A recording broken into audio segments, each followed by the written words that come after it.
It's Brian Preston, the money guy. I had shared with you, I don't think I hit 3 until I was like in my early 40s, probably like 42-ish. I think you're way ahead of where I was, that you're going to hit it in your mid-30s, which is kudos to you. But this is what we're talking about here, guys, is security.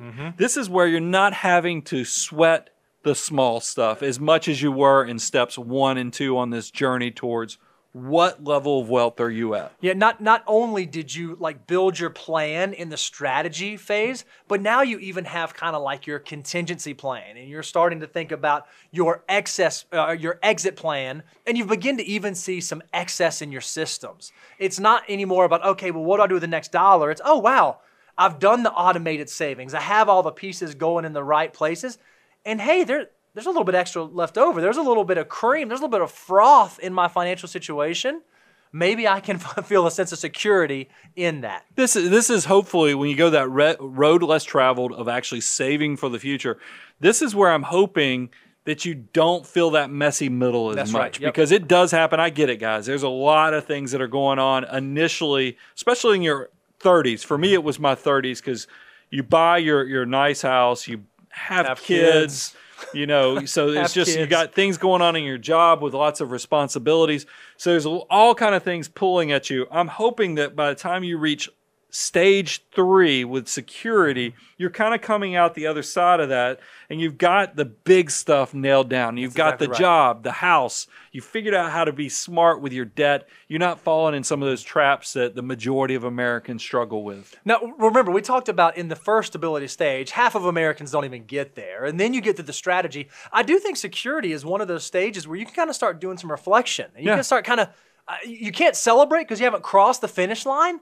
But you're starting to feel like, man, the finish line is crossable. Yeah. I can do this. So one of the things that we wanted to talk about is like, if you think about folks that are in this security stage, how did they get there? Yeah. Like what are some of the behaviors that allow them to get to security? Well, the first one, and this is, you mentioned the 3 components, discipline and time. They figured out discipline. They didn't overindulge. They didn't waste opportunity early on and allow their lifestyle to expand. They recognize that moderation matters. Well, I think it helps you if you understand, look, figure out what you love and what you enjoy. And I want you to do that, but also recognize, even if you love something, like I love Walt Disney World, me going every other month might be a little overindulgence, and it might lose some of the magic. The pixie dust might not carry as much weight. So you can apply this to multiple things in your life, is that just be responsible with how you handle things, with your expenses, but also making sure you have a lifestyle that reflects where you want to be on building wealth. You've also recognized at this stage that I'm not getting too comfortable. I don't just check the box, say, oh, wow, okay, 2 years ago I maxed out my Roth IRA. That's all I'm ever going to do. You've recognized that, as income has increased, as opportunity has increased, as success has increased, so too does my behavior. I need to make sure that I'm saving, because what I was saving at 20, those dollars are really, really powerful, but that might not be enough to get the job done when I'm in my 30s. I do to make sure I don't get too comfortable and rest on the laurels of the hard work I've already done to this point. Well, and here's something I always caution people on. I always talk about, we work with a lot of small business owners, and most successful small business owners have a fear that it's all going away. And I want you to look. Fear can actually be a very useful tool, because I don't want you to get too comfortable if you're in a high income situation. I want you to be a little fearful that could go away, so that you actually focus in a disciplined manner of making sure you're saving for the future instead of just ever expanding the lifestyle, assuming you will always make this money, because that's where you can get yourself in a pickle of a situation. I'm perfectly fine. Like I said, we are now at the stable level of success. You don't have to sweat the small stuff. But that doesn't mean that you've got all the big stuff completely on a lock mode just yet. Yeah, you have to make sure that you're avoiding the lifestyle creep. You know, in your 20s, you can kind of make bad decisions by the hundreds. Once you kind of get later on in your financial journey, you're in the security stage, you can potentially start to make bad decisions by the thousands or even the tens of thousands, or maybe even like the second homes and the vacation homes and that. maybe by the hundreds of thousands. You have to recognize that one of the ways that you got here was not letting your lifestyle creep out of control. And if you want to progress to the next levels of wealth, you have to make sure you keep that reined in. Well, I also think it's not even just how you spend your money. There is some confidence that comes from success that can create a mirage and also mislead you. Because this is also where we see, and I hate to pick on you guys, but the dumb doctor deals. This is where you take a great thing of a concept of investing and you actually get into products or you get into investments that you have no business. They're way too complex or you just don't understand where you are. Be very aware of what's going on with your financial life. So if I am in the security stage, what are some things that I can, some benchmarks, some checks I can have to know that I'm doing what I'm supposed to be doing? And perhaps I'm getting close to moving in that next stage. So here's how you know you're doing it right. You've begun thinking about FOO step number 7, hyper accumulation. Not only are you just doing the Roth IRA and not only are you just doing the retirement plan, but you're starting to think about, okay, if I want to retire before 59 and a half or before 65, or I want to be able to control my tax situation, you're focusing on hyperaccumulation. You're building those different tax buckets up. That's exactly right. You got to have your tax deferred, your after tax, as well as your tax-free Roth. And here's the other thing I think. It's not even a question anymore. You're saving 25% of your income. If you're reaching to the graduation stage of 3, you are saving what you're supposed to for the future. You've also got FOO number 8, you got the kiddos, the prepaid future expenses. You're not jeopardizing your retirement to make sure they have a good college. And maybe this is the stage where you can start planning for that second house, but you're not doing it out of order. You're making sure you actually have the army of dollar bills to support it. And look, we know that financial planning is art and science. And early on, we talk about the mathematics and the science of it and the army of dollar bills.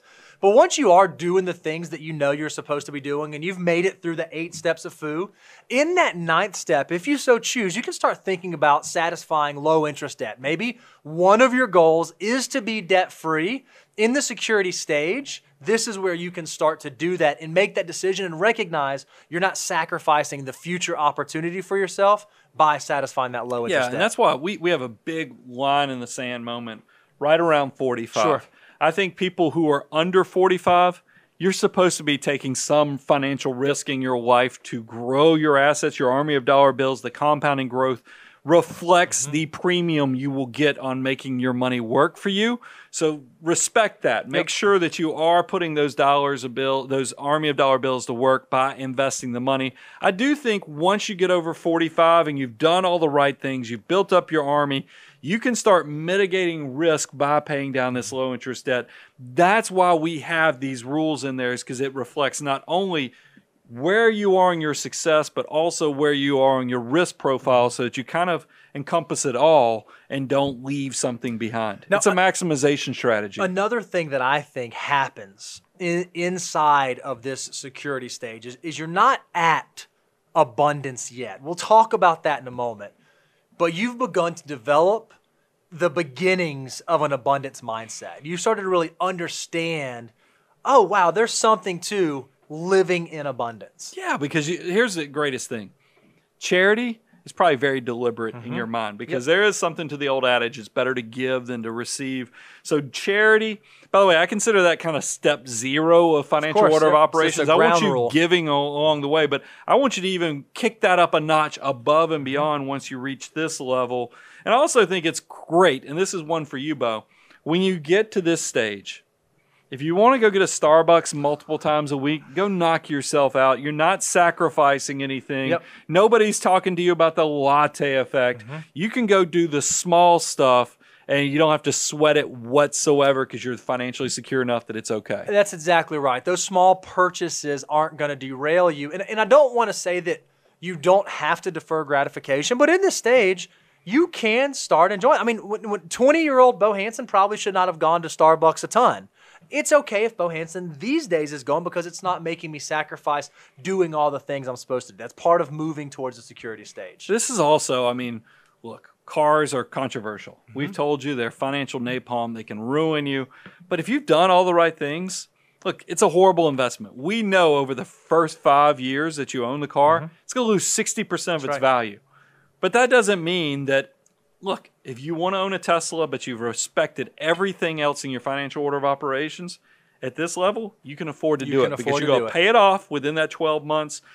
Go buy that car that you wanted, and you're not hurting your future self. Your 50-year-old, your 55, your 65-year-old self is not going to be angry for you for buying that. Now, if you bought the Trans Am when you were 22 years old, your 65-year-old is crying, just freaking out because you're skipping steps.